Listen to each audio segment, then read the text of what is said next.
իմ հրապարակային աշխատանքից հետո ես թիրախավորվել եմ ու գտնում եմ, որ դա հիմնականում եւ առավելապես խաղային ոլորտին սպասարկող անձանց կողմից է եղել այդ գրոհը եւ ինձ շարունակաբար մեղադրել են տարբեր հանցագործությունների մեջ, սկսած քրեական աշխարհի հետ կապ ունենալուց, սկսած թմրամիջոցների բիզնեսի կապ ունենալու հետ, տարբեր սպանությունների կամ տարբեր ինքնասպանությունների մեջ փորձելով կապելով ես փորձել եմ մեծամասամբ չանդրադառնալ այս հարցերին, բայց այսօր ուզում եմ պատասխանել բոլոր հարցերին եւ կարող եք ազատ տալ բոլոր հարցերը կապված սպանությունների հիմա գալիս եմ ձեր հարցին։ Ես պատրաստ եմ հիմա պատասխանել բոլոր հարցերին, որոնք կապված են այս դեպքերի հետ։ Չէ, Ալեն Սիմոնյանի հետ կապված հարցերի մասով այս պահին չեմ ուզում։ Որ կաշկանդվի այսքան չի խոսա։ Կներեք մի խանգարեք, միտքս մի ընտրեք։ Մենք փակեցինք էլ այդ կետը, հիմա անցնում ենք առաջ։ Հիմա գալիս եմ սպանություններին, կներեք։ Ինձ մշտապես փորձել են կապել որևէ սպանությունների հետ։ Ես կներեք կսպասեք, ես միտքս ավարտեմ։ Կա ձեր հարցին կպատասխանեմ։ Հիմա ասեմ։ Ինձ օրինակ ժողովուրդ օրաթերթը կա ժողովրդից մարդստեղ։ Ինձ կապում են Քանաքեռում տեղի ունեցած սպանությունների հետ, մասնավորապես Քանաքեռում հայտնի Տու մականունով անձի սպանության դեպքի հետ, որ ես այդ օրը եղել եմ դեպքի վայրում կամ եղել եմ մեքենայի մեջ ու ես կապ ունեմ սպանության հետ, որ այդ կապված ես դեռևս 2022 թվականին դիմել եմ դատարան պահանջելով հերքում եւ վնասի փոխհատուցում, քանի որ այդ նյութով արավտավորվել է իմ բարի համբավը։ Ես այդ օրը չեմ եղել Հայաստանի Հանրապետությունում, այդ օրը ես եղել եմ զորավարժությունների Ռուսաստանի Դաշնությունի Կազան քաղաքում։ Արկա են դրա հետ կապված մամուլի հաղորդագրություններ, ՀԱՊԿ-ի պաշտոնական կայքում լուսանկարներ, որտեղ ես այդ օրը գտնվում եմ, կներեք, մամուլի հրապարակման մեջ ժողովուրդ օրաթերթի նշված էր, որ ես եղել եմ դեպքի վայրում մեքենայի մեջ սպասել եմ այդ խմբին։ Կներեք, ես այդ անձին տեսել եմ դրանից 3 տարի առաջ մեկ անգամ պատահաբար, որտեղ մեր երկիրը փոքր երկիր է, հյուրանոցում պատահաբար տեսել եմ այդ անձին 2018 թվականին, այո, Հայաստանում։ Մոտիկացել է, ծանոթացել ենք, դա մեր եղել է առաջին եւ վերջին հանդիպումը։ Ես այդ անձի հետ որևէ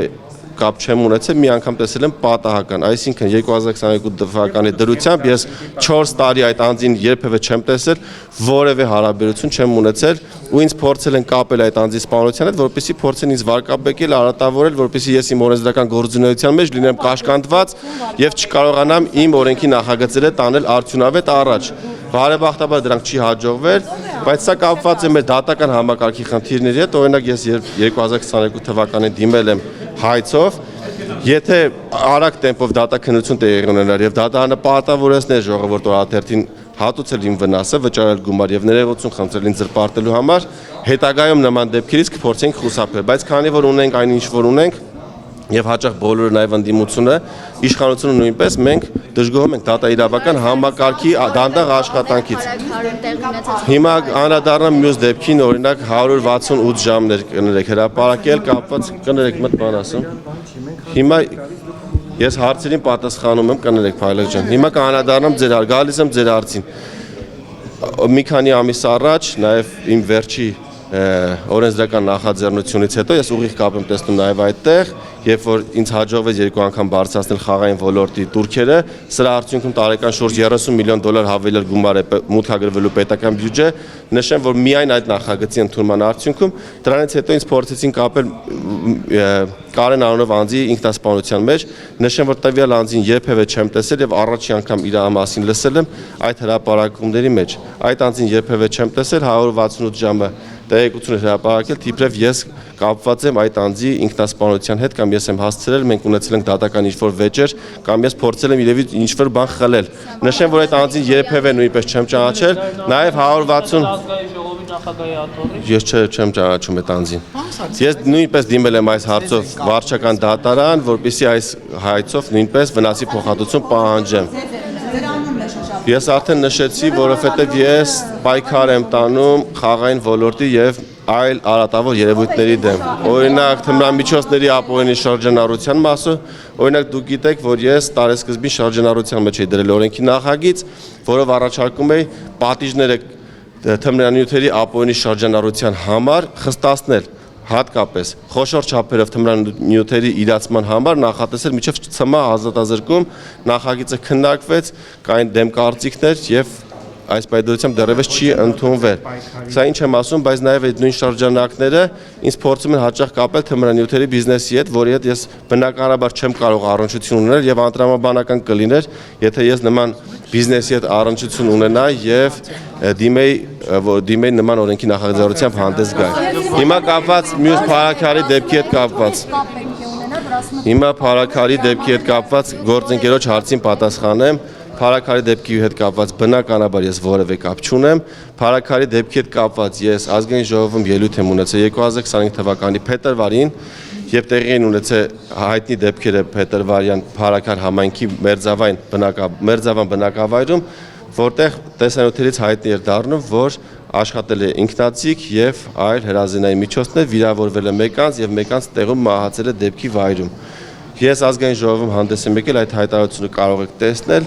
եւ ասել եմ, որ տվյալ դեպքում ներքին գործերի նախարարությանը հարց ու պատասխանի ժամանակ հարց եմ տվել ներքին գործերի նախարարին,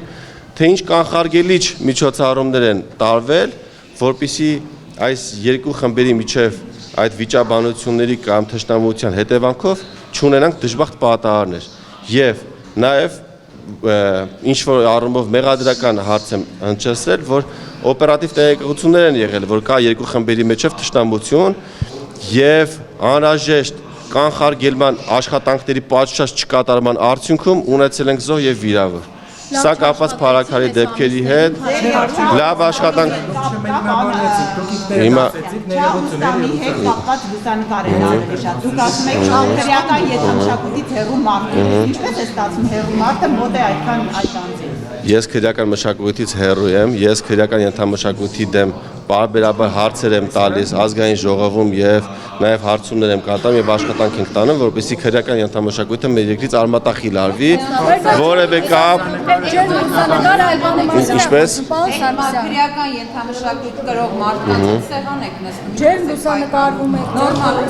Ես քրեական ենթամշակույթ կրող անձանց հետ սեղան չեմ նստում։ Ես կներեք մեծ բան ասեմ։ Տարբեր լուսանկարներ կարող լինեն, ինչի մասին է խոսքը։ Ես բազմաթիվ մարդկանց հետ լուսանկարներ ունեմ, դա չի նշանակում, որ ես կապ ունեմ քրեական ենթամշակույթի հետ։ Հիմա Մհեր Ախտոյանի մասին է հարցը, պատասխանը թույլ տվեք, կարաք միաժամանակ։ Դուք միաժամանակ 10 հոգով խոսում եք, ես գրկած նկար որևէ մեկի հետ չունեմ։ Հիմա տվյալ դեպքում Մհեր Ախտոյանի հետ լուսանկարը տեղի ունեցել տարիներ առաջ, Մհեր Ախտոյանին ես չեմ հիշում երբեք վերջի անգամ տեսել, դա եղել է հավանաբար 2 տարի առաջ։ Ընկերական հարաբերությունների կապի մասին անգամ իր հեռախոսի համարը չունեմ, ճանաչում եմ իրեն փողոցային պայքարից, ծանոթացել եմ եւ կարող եմ ասել այդքանը, որևէ կապի մեջ իր հետ չեմ գտնվում։ Կներեք չեմ ցանկանում նման հարցերի, նման մականունով հարցերի պատասխան։ Պարոն Սարգսյան, ինչու եք եկել դուք այս չբացվեցին եւ որևէ հարցը չպատասխանում։ Ես չեմ ցանկանում անդրադառնալ այդ հարցին, չեմ ցանկանում հավատալ այդ լուրերին, որ նման դիմում է եղել։ Շնորհակալ եմ այսքանը։